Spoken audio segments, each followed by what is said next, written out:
You are listening to Unscripted Moments, a podcast about propaganda. On this episode, I am delighted to welcome Eric Drooker. Eric Drooker was born and raised on Manhattan Island, where his art began to appear on the streets when he was a teenager. Since then, his drawings and posters are a familiar sight in the global street art movement, and his paintings appear frequently on covers of The New Yorker over the past 30 years. His first book, Flood, won the American Book Award, followed by Blood Song, which is being adapted for a feature film. His new book, Naked City, arrives in October of 2024. His art is in the permanent collection of the Whitney Museum, the Museum of Modern Art, the Brooklyn Museum, and the Library of Congress. As everyone who listens to this podcast likely already knows, Eric's Children's Games piece adorns the cover of Propaganda's Potemkin City Limits LP. On this episode, we discuss Eric's upbringing, turning points as an artist, and working with bands like Faith No More, Rage Against the Machine, Jello Biafra, and Propaganda. You can find his work online at drooker.com. Please enjoy my conversation with Eric Drooker.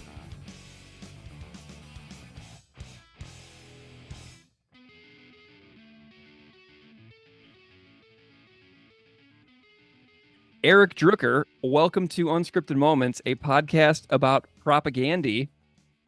Hey, well, thank you for having me, Greg. Eric, to me, whenever I think about you and the stuff that I've learned about you, you're a lifelong New Yorker, but you recently told me that you find yourself living on the West Coast, and I am just curious how that geographic transition is going for you.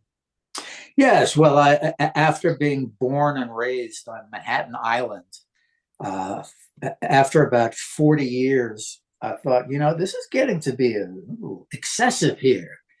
The buildings are just getting higher and higher. It's getting more and more crowded.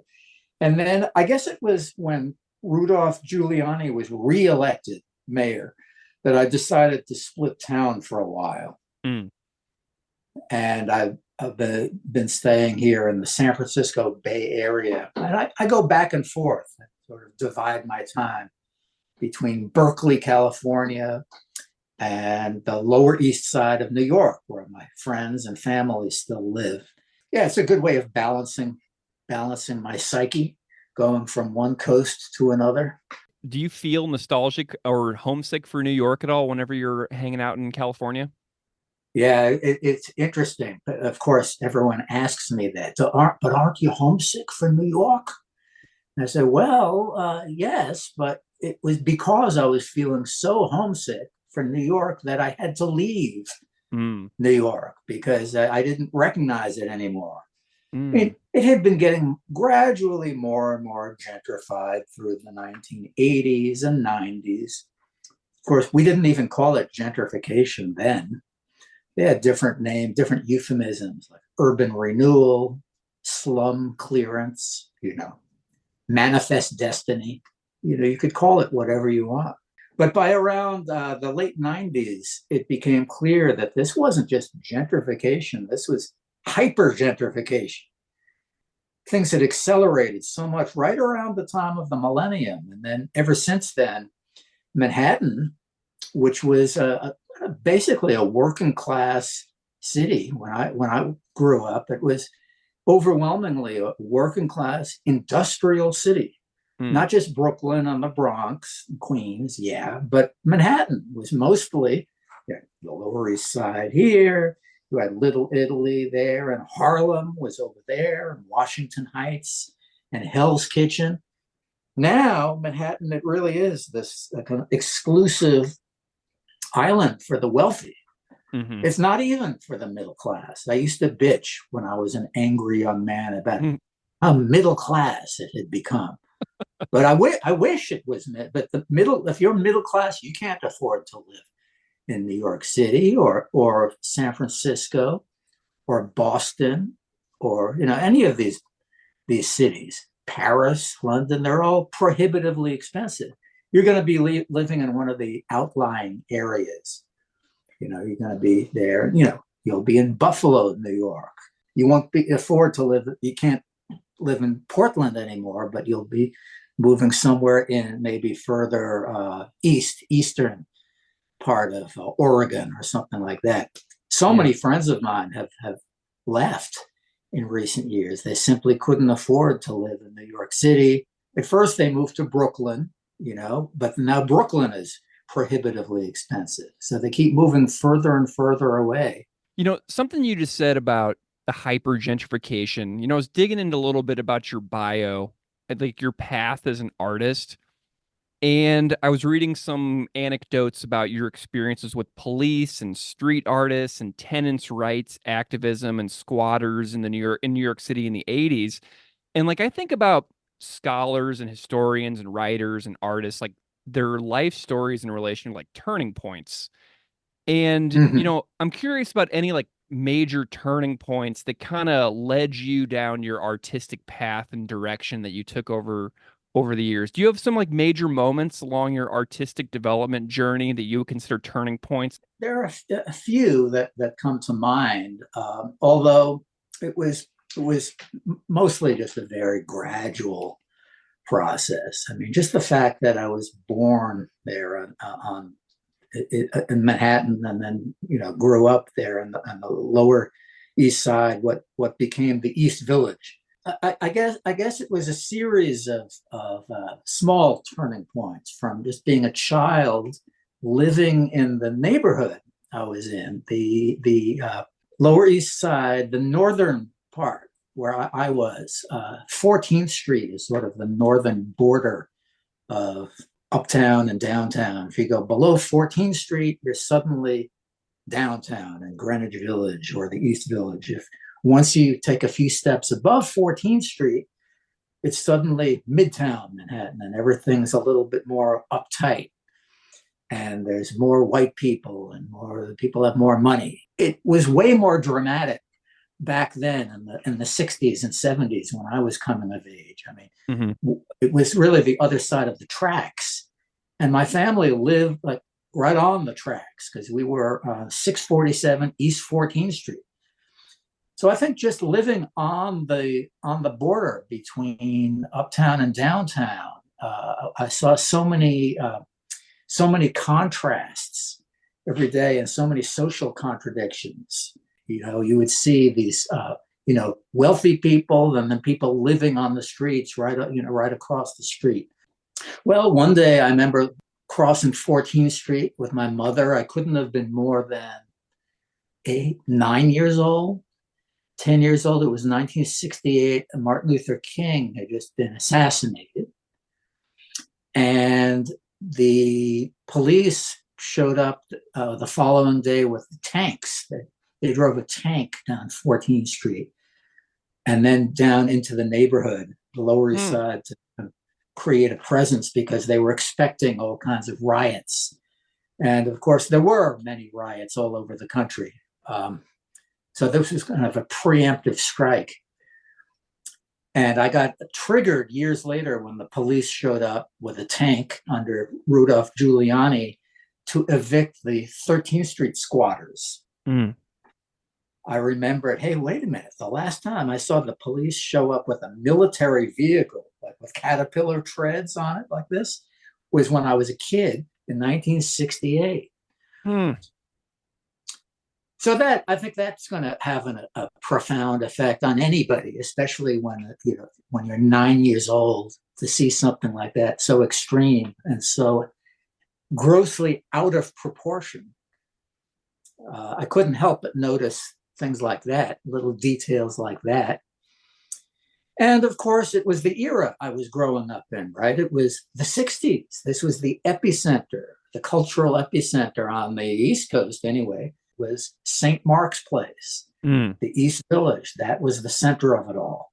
There were these rapid fire assassinations right in the midst of it, just when the 60s was heating up. The Summer of Love, 67. And then a few months later, you had Martin Luther King was assassinated. Robert Kennedy is taken out. Of course, Malcolm X and John Kennedy had just been killed a couple of years before that. But it seemed like everything was just accelerating that year. where you had the Tet Offensive in Vietnam, you had the Chicago riots, and everything culminated at the very end with Nixon being elected president. Partly because so many people, so many young people were furious at the Democrats for supporting the Vietnam War that they couldn't, in good conscience, vote for Hubert Humphrey. So there's obvious parallels, 1968 and 2024, where we find ourselves now in the US, where it's looking doubtful now whether Biden or the Democrats are going to be able to get enough votes because they just successfully alienated the very constituency that they most needed in order to push them over the finishing line. That is, Black people, young people, the Arab vote, of course.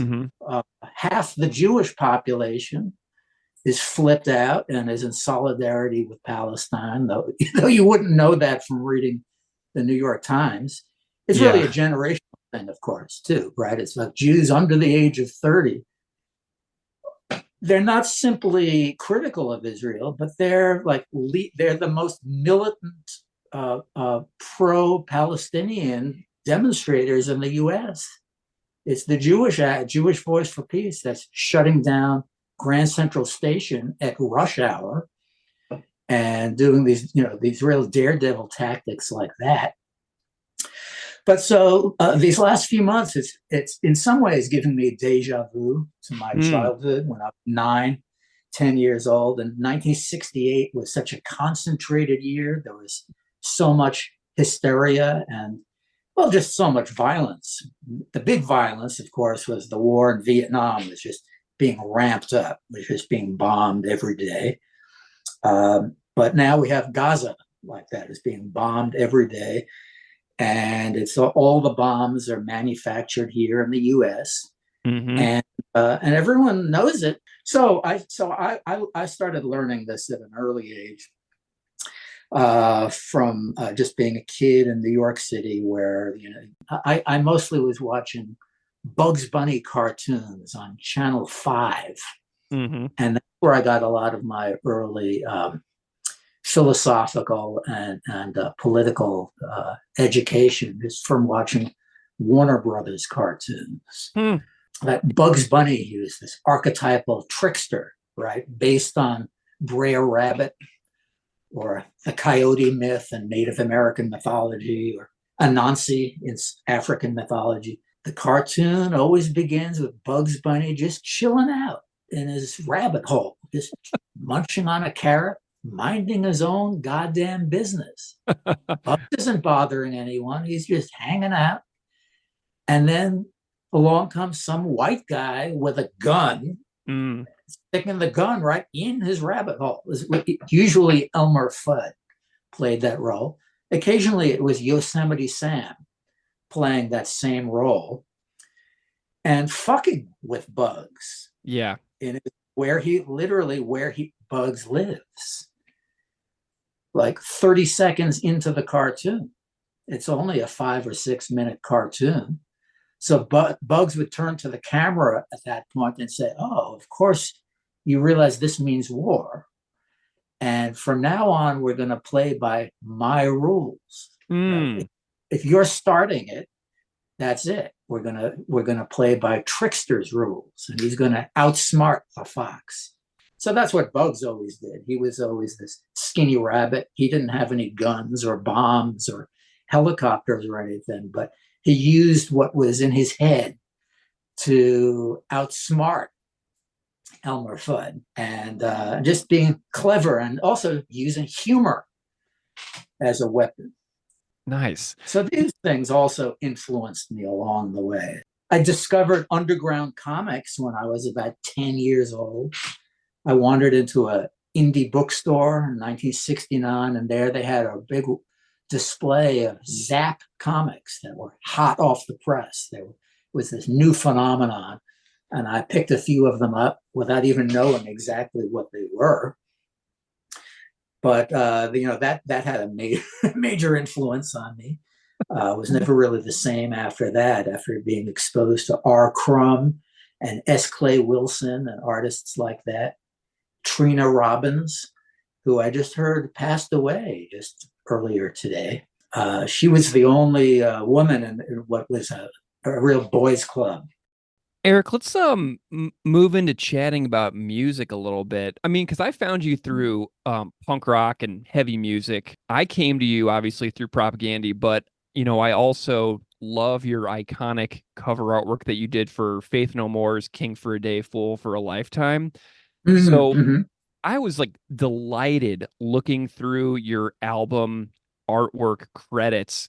And, I'm just wondering if you can talk to me a little bit about how you got involved in doing like artwork for bands in general and what experiences really stand out to you about doing that artwork for Yeah. music. Well, it's exciting. I love doing album covers. I mean, it's too bad that they're now the size of a postage stamp, Hmm. on your Apple Music or your Spotify. Yeah, not a lot of Uh, these going on anymore, well, is I there? hear, yeah, vinyl is making a little bit of a comeback. The nice thing about vinyl for a visual artist is that they print this big 12 by 12-inch album cover. So you could actually see, the artwork as a major aspect of the album.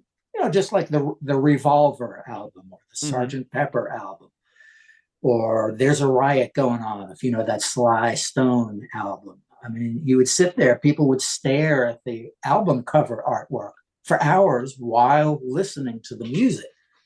And I don't think we do that now much with Spotify. We'll glance at the little thumbnail image that goes with it, but it's been on a downward spiral. When CDs came along, there was still album. We still called them albums, but suddenly it was a 5 by 5 inch square, right? It was Yeah. less than half the size that it was. So that was kind of a disappointment for the album cover artist. Felt demoted. It's still exciting even now when I do an album cover art, because music has always meant so much to me. I'm always listening to music while I'm working, while I'm painting or drawing. If I'm not listening to some podcaster like Yeah. yourself, discussing something or interviewing somebody or pontificating about something, I'm usually just listening to music, knowing that it's going to be something that it's going to be what people judge the album by, the cover, even though we shouldn't judge a book by its cover. We all do, whether it's a book or music, a record album. I think that it does influence what we listen to, just even if it's unconscious. Yeah. We see an image, especially if it's a loaded image, like, well, a police dog barking in your face. Hmm. Let's say that's the image that Faith No More chose to use for their album cover. It's funny because I had heard of Faith No More, but wasn't really familiar with them. I wasn't really listening to that much punk or rock and roll then. I guess I was never been all that big into punk rock. I mean, there are some bands that I love, and a lot of my best friends and lovers have been punks, and I Mm, knew a lot of punks just from the neighborhood. Like, sure. you would see, Joey Ramone, you running into him at the laundromat, or I'd Amazing. see Johnny Ramone every goddamn night at the bodega. He would go in with that bowl haircut of his. Yeah. He would go in. Joey was really cool, really funny, and really like friendly, and kind of dopey. Like, he was one of these guys. Like, oh, yeah, I've been waiting here for almost 45 minutes. I'm just waiting here. He was one of those kind of guys. Where Johnny, he wouldn't say anything. He would just go in there, go to the back, grab his 6-pack of beer, go pay the money, and get the fuck out. Hmm. He was not friendly, and that he was actually quite conservative. Mm. The other guys were presumably left of center or just apolitical, right? But Johnny was actually a Republican. He was supported Reagan all through the 1980s. And oh, you see Iggy Pop. He'd be wandering, he just gets up out of bed, walking around through Tompkins Square Park with his slippers. Since I've been living on the West Coast, I got friendly with Jello Biafra. Yeah. She's still real busy running Alternative Tentacles here in San Francisco. And he's always producing and putting out new material of his own. So I guess the punk rock that always spoke to me was the music where the lyrics were, I was able to at least understand some of what they were saying. Mm-hmm. Not all of it, but I get the gist of what they were singing about. And I don't know, I always liked it when it was a little more on the melodic side. That's why I always loved The Clash most of all, but also False Prophets, the Dead Kennedys, Crass, Stranglers, some of these bands, or Propaganda for that matter.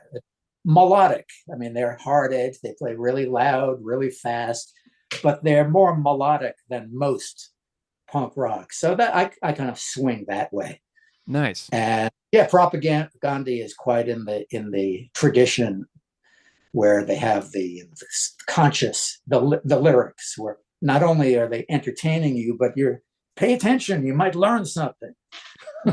Yeah, well, and I know that you've done an artwork for Rage Against the Machine, The Ghost of Tom Joad 7-inch. I know you did some artwork for Guantanamo. That's right, and I met Zach De La Roca, the front man. Oh, cool. I was hanging with him, and I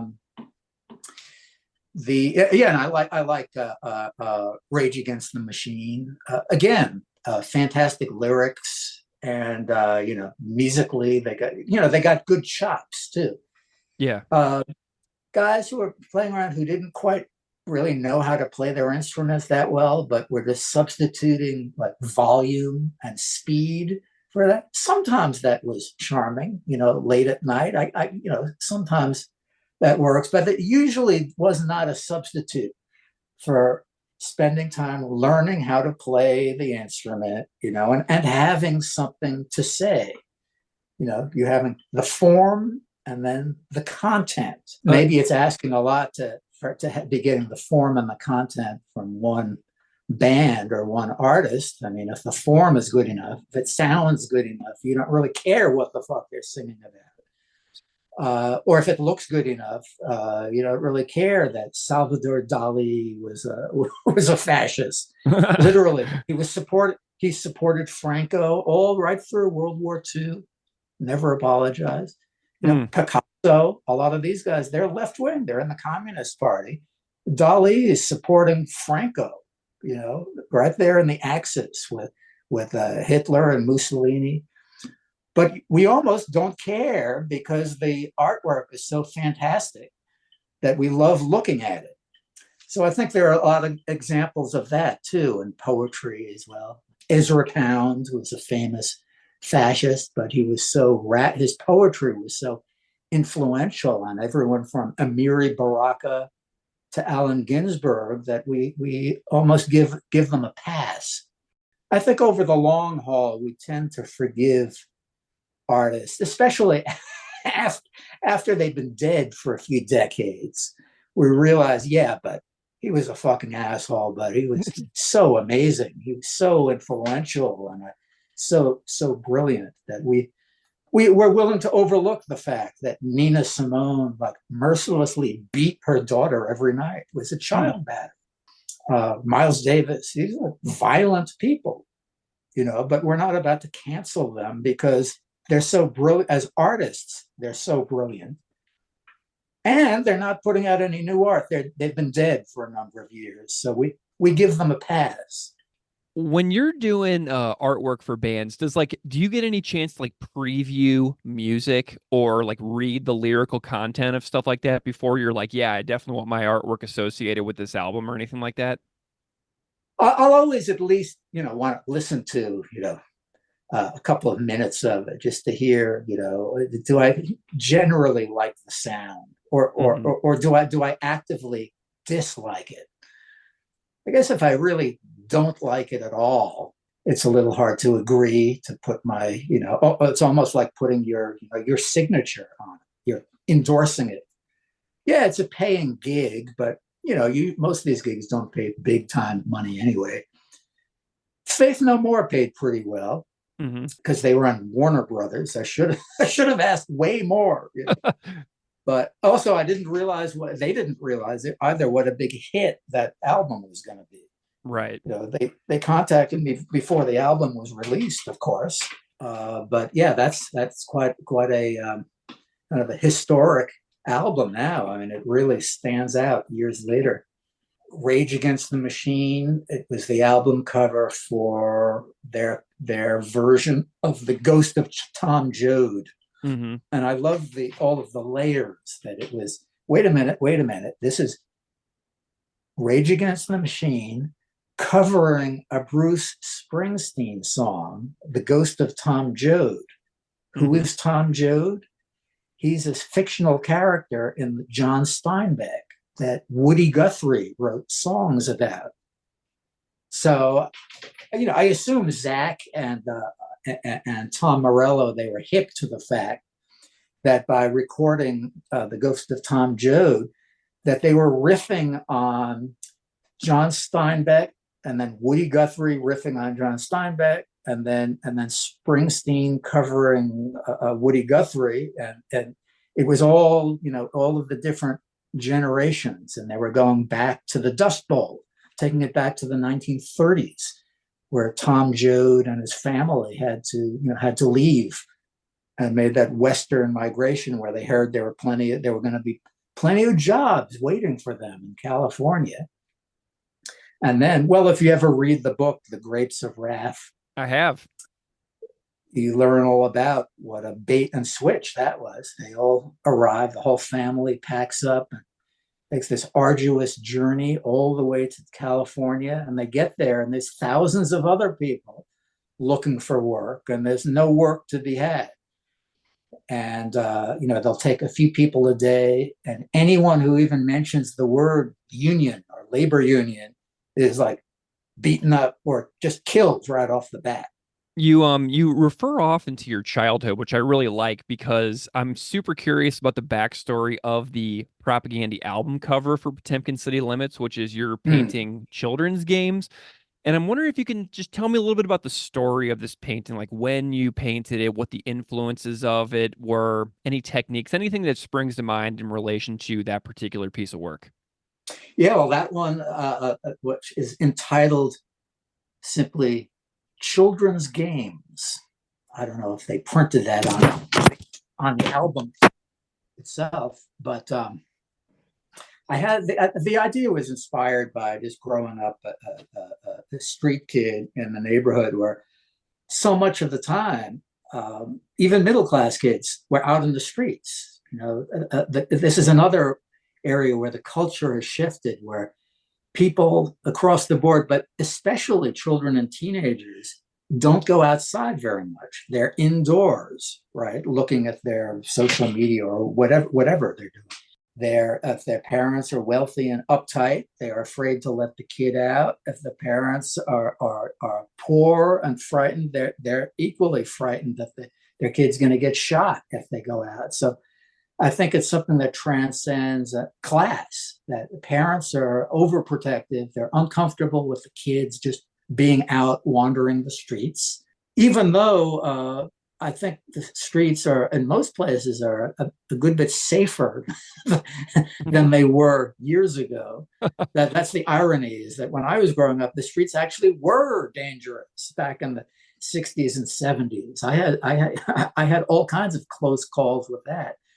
But then, in the 21st century, there's all of this hysteria about crime and how dangerous it is out on the streets. When if you look at a graph, the crime has actually gone way down. The murder rate and all of that is way down from what it was back in the 60s and 70s. I think there are speed bumps. I think since the pandemic, it's gone up a little bit.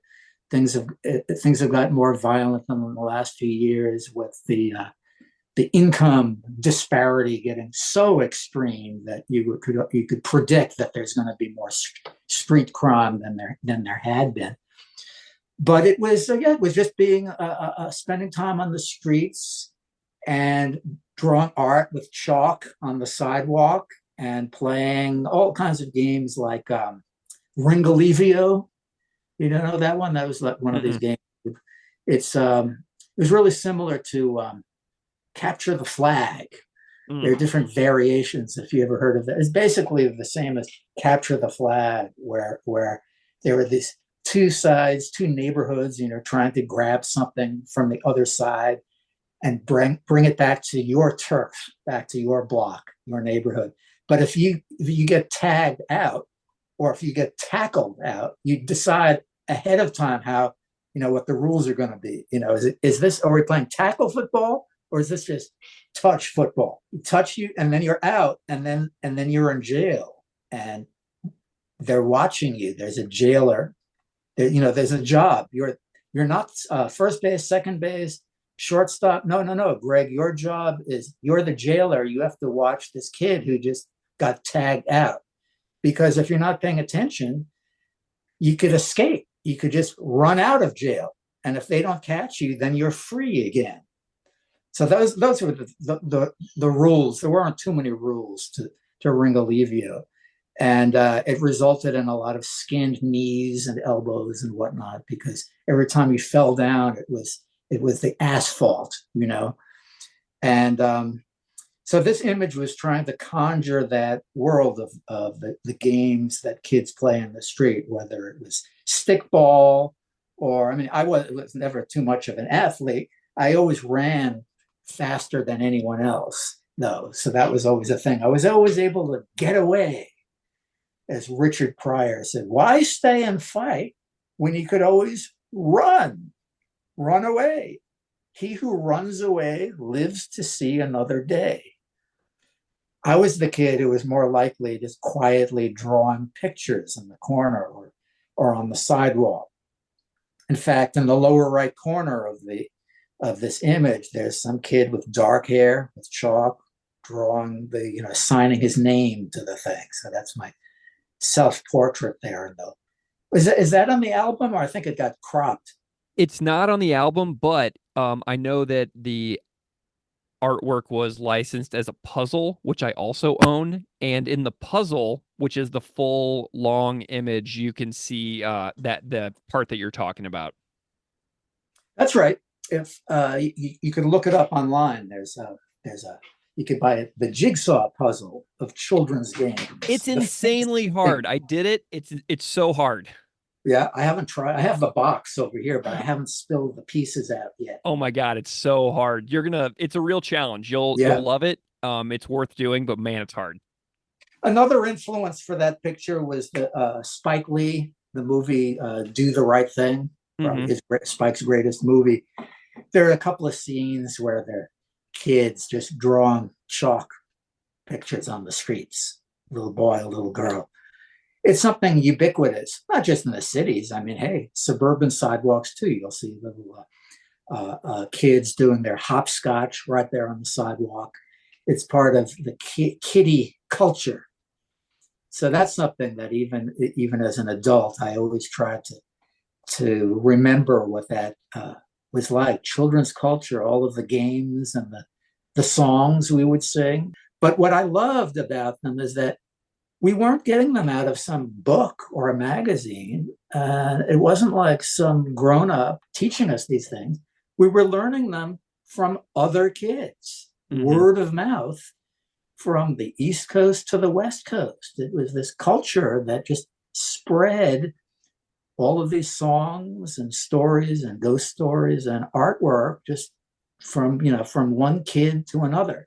So there's Mm-hmm. something to me that was always really special about that there's this independent kind of underground culture, children's culture, that is completely independent from the world of the grown-up. The grown-ups don't have too much control of, and they're Mm-hmm. sort of oblivious to. And let's face it, most grown-ups tend to forget their childhoods. They're often quite painful and traumatic, and we're trying to grow up as quickly as possible. Greg, I suppose part of being any kind of artist, whether you're a musician or a poet or a visual artist like myself, the gig is really trying to keep the child still seeing the world through the eyes of a child or Yeah. through the ears of a child, keeping the childlike part of ourselves alive, past the age of 18, 19, 21. I think an artist really needs to be able to see through the lens of a child in order to really do the brilliant the art that would really inspire people. Yeah, man, you know what's really interesting about that is there's a line from a song on the record called Rock for Sustainable Capitalism that kind of reminds me of what you're saying, Mm. where it's like anyone remember when we used to believe that music was a sacred place and not some fucking bank machine, not something you just bought and sold? How could we have been so naive?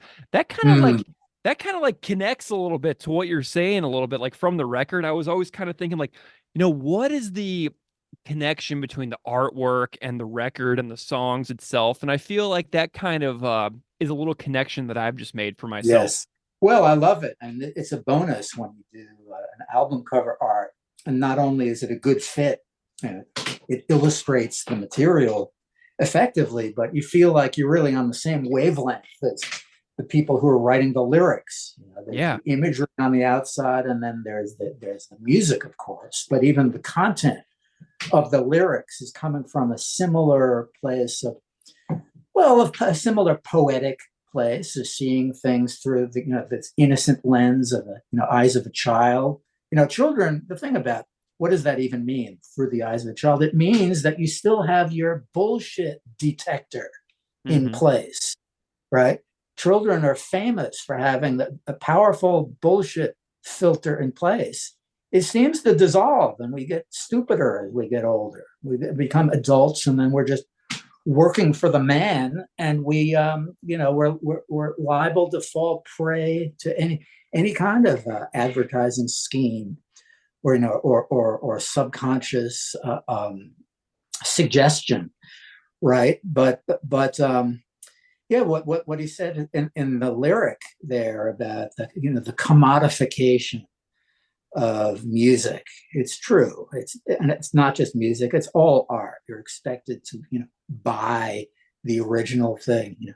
The NFT. I mean, that's taking it to its absurd, logical endpoint. But that's hard. I could never even really take that one too seriously. And of course, it's not even just the arts. It's almost every activity we do. If you think back through the human experience, the healing arts, it was an art form.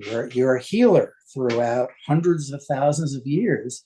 It's only in the last century, at most of the last few decades, where the healing arts have now become like a business. You go to medical school for 6 years. It's typically only wealthy people who can afford to go to medical school in the first place, right? Hmm. And then they have to pay off their student loan. Maybe they started out idealistic and they wanted to be helping people, healing people. And some of them do, or that's their intention.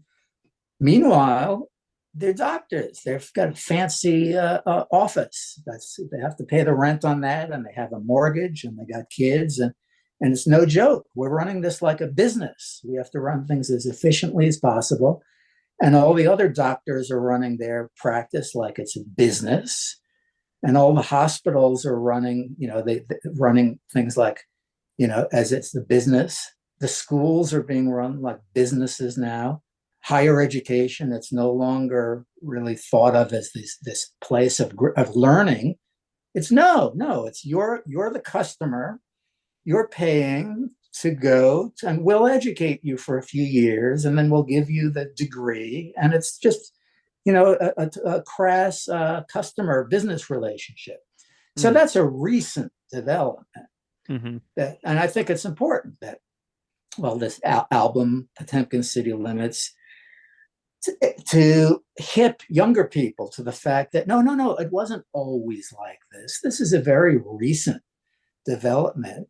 It's called the neoliberal era that we're in, that started really in the late 70s and really kicked in promptly at 1980 with Ronald Reagan in the US and Margaret Thatcher in England, where things were suddenly very different, where suddenly it was all about busting labor unions. Was the first thing that Reagan did, was bust the Patco unions. Margaret Thatcher was busting the coal miners unions there.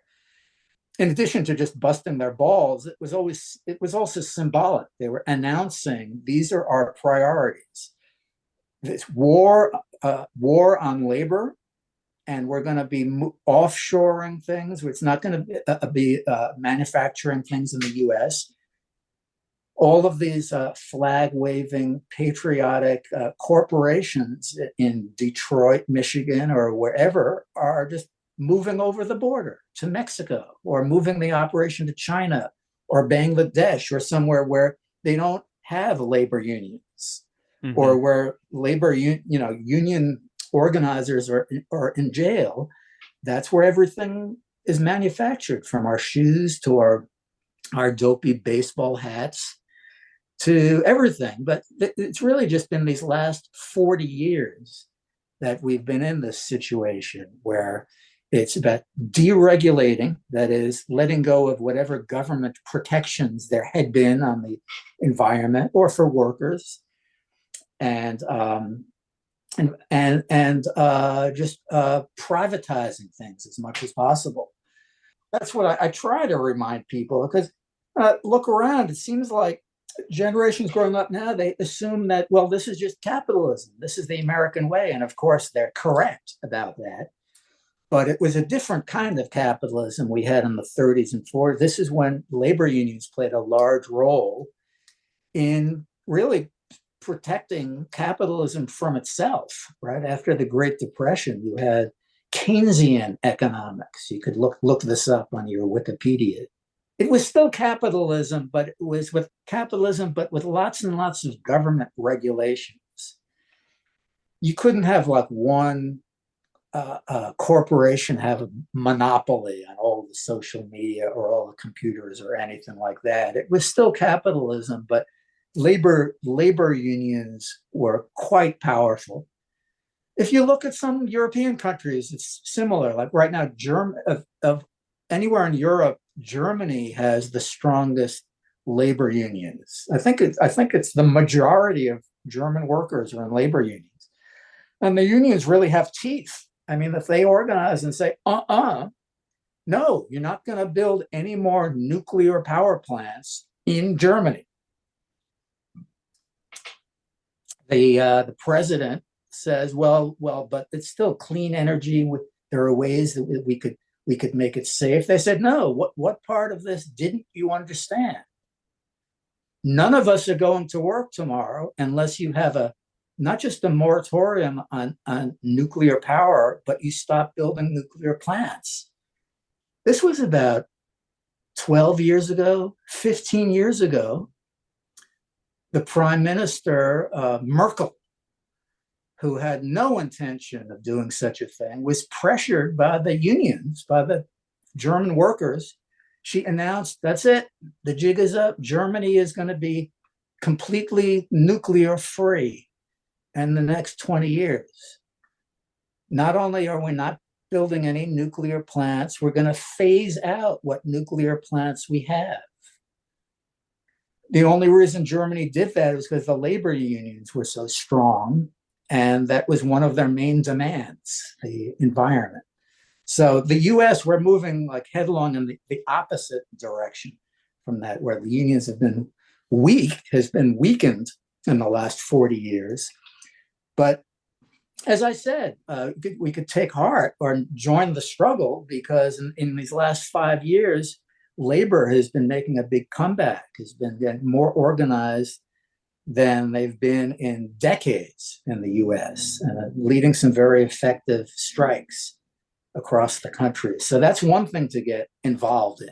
Eric, I'm really delighted, that we were able to spend this hour together, talking about art and labor and amazing causes. I'm super grateful to you for your time. What are you working on that you're excited about moving forward in the next couple of years in your own work? Let's see. Well, I just finished a long-term project for the last several years. I was working on the new graphic novel that I just handed off to the publisher, Dark Fantastic. Horse, and so it's in the can. Yeah. And this is the longest one yet. It's 336 pages, so it's a Amazing. long form graphic novel. It's for people who know my first graphic novel, Flood. Yeah. It's a little bit like that, or Blood Song. Mm-hmm. It has some of the same themes, although those were I guess you could call them tragedies. Not only was there social criticism in there, it was really pretty sad, right? This one is a comedy. This has all the social criticism, but I made this one funny because I realized that when things are as bleak as they are now, we really need not only some entertainment, but we need to be laughing. We need more laughter, and laughter is not only good medicine, but I think art and humor could be a potent weapon as well. And hey, there's always a lot of humor in propaganda lyrics, and some of our favorite bands like Jello Biafra, Dead Kennedys, Yeah. or False Prophets. You know, you were half the time you were laughing. Yeah. And so I think so. I made a real effort in recent years, and this one is a full blown comedy. It's called Naked City, a graphic novel, Coming in and October, yes, right? it's coming out in October. You could pre-order the book now Mm-hmm. through my website, drooker.com. You can get signed hardcover there too. That's right. I'm already selling dozens of copies, Awesome. even, and then I'm mailing out signed copies when the book hits in a few months. But it's very easy if you go to Drooker, DROOKER.com. You could get a sneak preview, and you could just look at the thing for free. Yeah. Social media, I've been posting little excerpts about once a week on Instagram, so to whet people's appetite. But it'll be a very different experience to read it as a long form novel. So that's the thing that I'm just breathing a sigh of relief. Now I just finished, and now I'm kind of going back to the easel. I've been at the drawing board. Now I'm going back to the easel. I'm going to be painting for the next several months, and Awesome. getting full color now, because the book is it's in full color, but it's kind of a limited palette. Tell me what the book is about. Yeah. Well, okay, I said it's a comedy, but it's about these three bohemians who live on the edge of the city, who are asking the question. They're struggling to answer the question: is it still possible? Is it even possible to survive as an artist in the 21st century? Mm. Right? It's not a rhetorical question. Yeah. What are the artists doing in their in their efforts? The heroes, that there's the main protagonist is a singer-songwriter, this teenage girl who hitchhikes from Detroit. All the factories are closed, and she's working in the McDonald's, and this sucks. She's working in a topless bar. This sucks. One day she just goes on the highway and sticks out her thumb and hitchhikes to the East Coast and winds up in New York. And she ends up getting a gig as a model for this painter. And then we get to know the guy, the painter of the pictures. He's struggling to pay the rent each month as a visual artist.